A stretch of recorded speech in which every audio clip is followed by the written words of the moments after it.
Hello everyone, English learning from the scratch ये 4th video है।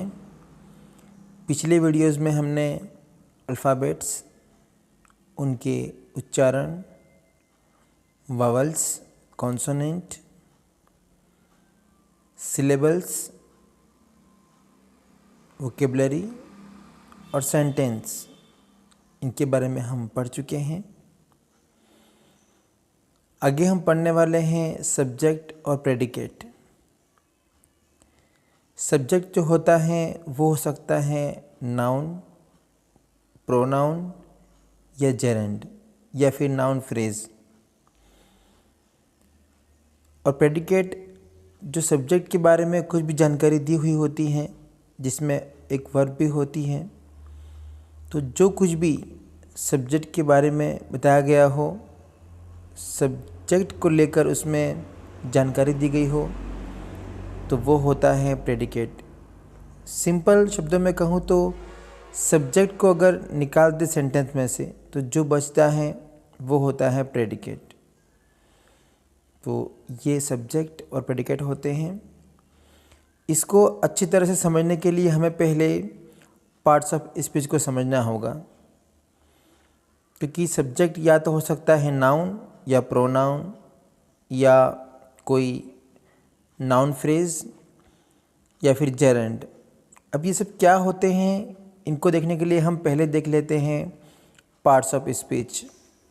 जो भी हम बोलते हैं, जो भी हम अटर करते हैं, उसको स्पीच कहते हैं। इंग्लिश लैंग्वेज में स्पीच को मुख्य रूप से 8 भागों में बांटा गया है।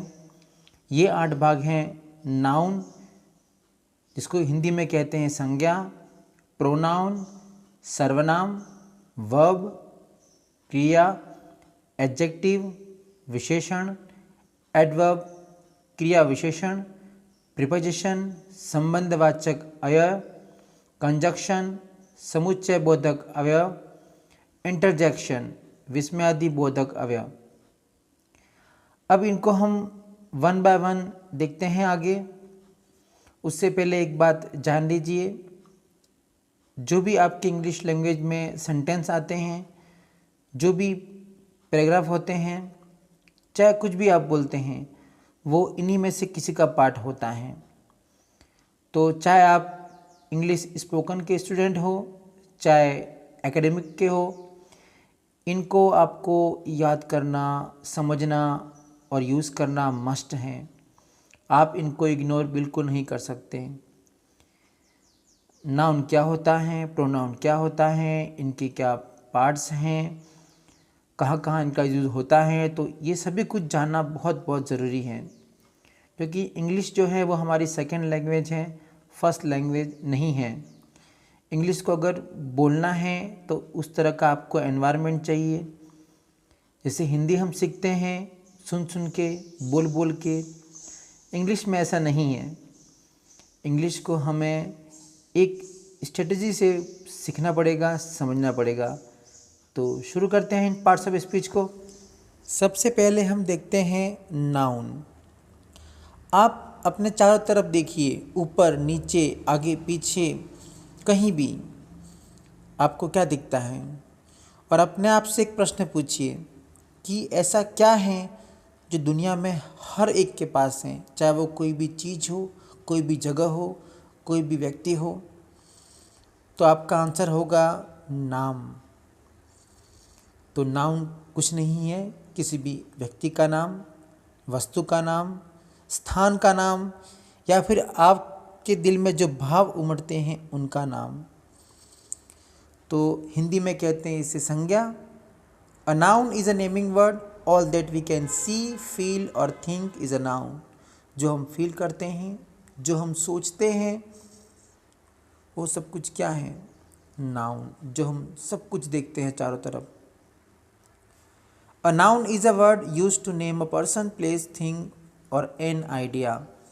कोई भी पर्सन हो, कोई भी जगह हो, जैसे मुंबई, दिल्ली, कोई भी स्थान हो, कोई भी चीज़ हो, टेबल, कुर्सी, पेन, कॉपी और कोई भी आइडिया हो। तो जो हम सोचते हैं, जो हम फील करते हैं, जो हम देखते हैं, वो सभी नाउन की कैटेगरी में आते हैं।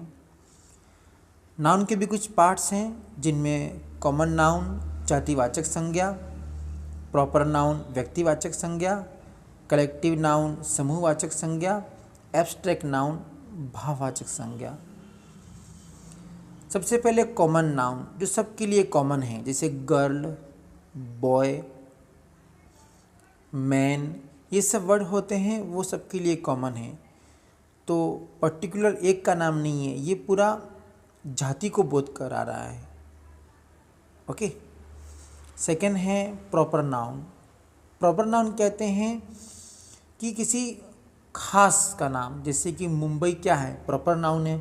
अब मुंबई की बात करो तो एक ही है जो महाराष्ट्र की कैपिटल है, कोई दूसरा तो मुंबई है नहीं यहाँ पर। ताजमहल देख लीजिए, दुनिया में ताजमहल तो वंडर हैं, ऐसा ताजमहल कोई दूसरा है नहीं। तो किसी भी व्यक्ति का नाम वो आता है व्यक्तिवाचक संज्ञा में। जैसे मेरा नाम भी क्या है, एक प्रॉपर नाउन है, क्योंकि मैं अपने नाम से पहचाना जाऊंगा, तो ये होता है प्रॉपर नाउन। और जब हम प्रॉपर नाउन लिखते हैं तब हम पहला वर्ड जो लिखते हैं वो कैपिटल में लिखते हैं, पहला लेटर जो लिखते हैं वो कैपिटल में लिखते हैं। ठीक है। अब है कलेक्टिव नाउन समूहवाचक संज्ञा। जब बात समूह में की जाती है, समूह की बात करें तो टीम हो गया, क्राउड भीड़ हो गई, कोई समिति हो गई, नेशन की बात हो गई, आर्मी हो गया या भेड़ों का झुंड हो गया। इस तरह से जब समूह में बात करते हैं हम तो ये कलेक्टिव नाउन में आता है, समूहवाचक संज्ञा में आता है। फोर्थ है एब्स्ट्रैक्ट नाउन भाववाचक संज्ञा। अब भाव क्या, कुछ भी हो सकते हैं, जैसे लाइफ, यूथ, मदरहुड, आपके विचार, सौंदर्य, स्वतंत्रता, फ्रीडम, इस तरह से जो भी भाव आते हैं वो एब्स्ट्रैक्ट नाउन में आते हैं। जैसे हंसी हो गया, लाफ्टर, तो ये हमारे नाउन हैं। आगे हम बढ़ते हैं प्रोनाउन की तरफ। नेक्स्ट हम देखते हैं pronoun. A word that is used in place of a noun is called a pronoun. ऐसे शब्द जो हम नाउन के बदले यूज़ करते हैं। नाउन क्या है, हमारी संज्ञा। संज्ञा के बदले यूज़ क्या करना है हमको, सर्वनाम। जब हम नाउन की रिपीटेशन को ख़त्म करने के लिए सर्वनाम का यूज़ करते हैं, प्रोनाउन, तो ऐसे शब्द जो नाउन के बदले यूज़ होते हैं, नाउन के बदले यूज़ किए जाते हैं नाउन की रिपीटेशन को रोकने के लिए, उसे कहते हैं pronoun. A word that is used in place of a noun is called a pronoun. तो संज्ञा के बदले सर्वनाम। ये हैं he, she, I, you, we, they, it. ऐसे बहुत सारे हैं, मैंने थोड़े एग्जांपल लिख दिए हैं। ही मतलब वह होता है मेल के लिए, शी फीमेल के लिए वह, आई मैं, यू तुम, वी हम, दे वे, इट भी होता है यह, थिंग्स के लिए। अब इसको अच्छी तरह समझने के लिए यहाँ पर एक पैराग्राफ है, पहले पूरा पढ़ लेता हूँ मैं। Rahul is my best friend. Rahul is a very good person. Rahul is very handsome. Rahul is my classmate. Rahul is a very honest boy. मैंने 2 बार लिख दिया राहुल राहुल। Rahul helps others. तो यहाँ पर नाउन क्या है, संज्ञा राहुल। तो बार बार राहुल जो हो रहा है वो रिपीट हो रहा है, तो ये बड़ा ही ऑड लगता है ना। तो इसको रोकने के लिए हम राहुल के बदले यूज़ करेंगे ही, क्योंकि ही यूज़ होता है मेल के लिए। अगर कोई फीमेल होती, गर्ल्स होती तो हम करते यूज़ शी, लेकिन राहुल एक बॉय है तो हम यूज़ करेंगे ही। तो ही हमारा जो सर्वनाम है वो एक बार हमने राहुल बोल दिया, फिर जब दोबारा हम राहुल की बात करेंगे, हम राहुल को यूज़ करेंगे तो राहुल की जगह हम ही लिखेंगे। तो हमारा जो पैराग्राफ है वो बन जाएगा, Rahul is my best friend, he is a very good person, he is very handsome, he is my classmate, he is a very honest boy, he helps others. तो इस तरह से यूज़ करते हैं हम सर्वनाम का। और भी यूज़ हैं प्रोनाउन के, लेकिन यह हम बेसिक्स पढ़ रहे हैं। आगे हम प्रोनाउन का डिटेल वीडियो लेकर आएंगे, उसमें और समझेंगे इसको। और प्रोनाउन के कुछ पार्ट्स भी होते हैं, जैसे कि subjective pronoun, objective pronoun, possessive pronoun, reflexive pronoun. अभी हम सिर्फ इंट्रोडक्शन देख रहे हैं सभी का। बाद में जब डिटेल वीडियो आएगी तो हम इसमें सारे जो इसके पार्ट्स हैं वो भी क्लियर करेंगे और इसके जो और भी यूज़ हैं प्रोनाउन के वो हम समझेंगे। तो आगे बढ़ते हैं हम हमारी वर्ब की तरफ। Next we have verb. Verb को हिंदी में कहते हैं क्रिया। क्रिया मतलब कोई भी काम करना, कोई भी काम हो, दौड़ना, खेलना, रोना, गाना, हंसना, पीना, सोना, सब वर्ब क्रिया में आते हैं। तो जो भी हम काम करते हैं, जो भी कोई व्यक्ति, जानवर भी हो जो काम करता है वो क्रिया होती है। A verb is a word that tells about the action और स्टेट ऑफ सब्जेक्ट ऑब्जेक्ट। तो सब्जेक्ट क्या कर रहा है, ऑब्जेक्ट का उस पर क्या असर हो रहा है, वो सब कुछ क्रिया में आता है। जैसे गो जाना, कम आना, स्टडी पढ़ाई करना, प्ले खेलना, लाफ हंसना, ये सारी वर्ब हैं। ऐसी बहुत सारी वर्ब हैं जिनको हमें याद करना पड़ेगा, सीखना पड़ेगा, क्योंकि जो वर्ब हैं उनका बहुत बहुत ही अधिक रोल है हमारी इंग्लिश लैंग्वेज को सीखने के लिए। जब हम टेंस पढ़ेंगे तो इन वर्ब को अच्छी तरह से समझेंगे, पढ़ेंगे, क्योंकि टेंस को सीखे बिना इंग्लिश को सीखना इम्पॉसिबल है उनके लिए जो इंग्लिश इन्वायरमेंट में नहीं रहते हैं। I go to school, Rahul is coming, he studies, they laughed, I am playing. अब ज़रा गौर कीजिए कि जो वर्ब होती हैं वो सब्जेक्ट के अकॉर्डिंग चेंज होती हैं। इसी को कहते हैं सब्जेक्ट वर्ब एग्रीमेंट, जो बाद में हम पढ़ेंगे। तो जो वर्ब होती है वो सब्जेक्ट के अकॉर्डिंग काम करती हैं और इसमें हेल्पिंग वर्ब भी होती हैं, कुछ मोडल वर्ब भी होती हैं। तो वर्ब का एक बहुत लंबा चौड़ा सब्जेक्ट है जो हम पढ़ेंगे। अभी के लिए इतना समझ लीजिए, वर्ब क्रिया होती है, कुछ भी कार्य जो करते हैं वो क्रिया होती है, वर्ब होती हैं।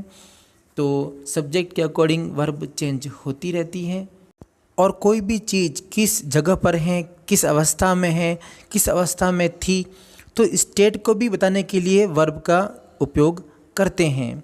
समय काल में परिवर्तन के अनुसार वर्ब में चेंज होता है।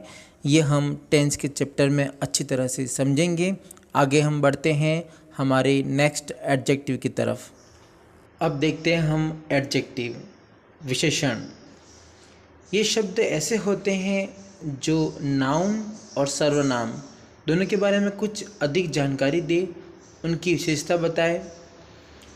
Used to describe or provide more information about noun or pronoun that acts as the subject in a sentence। तो ये जो नाउन और प्रोनाउन सब्जेक्ट होते हैं सेंटेंस में, सब्जेक्ट क्या होते हैं हमारे, नाउन और प्रोनाउन ना, तो उनके बारे में खास कुछ बताए, उनकी विशेषता, उनके बारे में डिटेल बताए, उनकी इन्फॉर्मेशन दे, उसको डिस्क्राइब करें, तो वो होते हैं हमारे एडजेक्टिव। जैसे गुड अच्छा, क्लीन साफ, बिग बड़ा, स्मॉल छोटा, ब्यूटीफुल सुंदर, ये सारे क्या हैं, एडजेक्टिव। अब यहाँ पे कुछ सेंटेंस दिए हैं। Rahul is a good boy. तो जो गुड है वो राहुल की विशेषता है, तो गुड हमारा क्या हुआ, एडजेक्टिव, जो राहुल की बता रहा विशेषता। उसी तरह से my house is clean, clean adjective है, हाउस के बारे में एडिशनल इन्फॉर्मेशन दे रहा है कि हाउस कैसा है, क्लीन है। Your car is very big, car बहुत बड़ी है। Table is very small, my village is very beautiful, मेरा गांव बहुत बहुत सुंदर है, जो वास्तव में है। तो इस तरह से ये काम करते हैं एडजेक्टिव। ओके, इसके जो पार्ट्स होते हैं, इसकी और डिटेल में अलग से वीडियो जब आएंगे, single video her parts of speech के बारे में उसमें हम समझेंगे। अभी हम सिर्फ इसके बारे में बेसिक जानकारी प्राप्त कर रहे हैं, समझ रहे हैं कि ये क्या है। अब चलते हैं नेक्स्ट हम एडवर्ब की तरफ। दोस्तों, हम हमारे जो बाकी के पार्ट्स ऑफ स्पीच हैं वो हम वीडियो 4th के नेक्स्ट एपिसोड में देख लेंगे। ओके, तब तक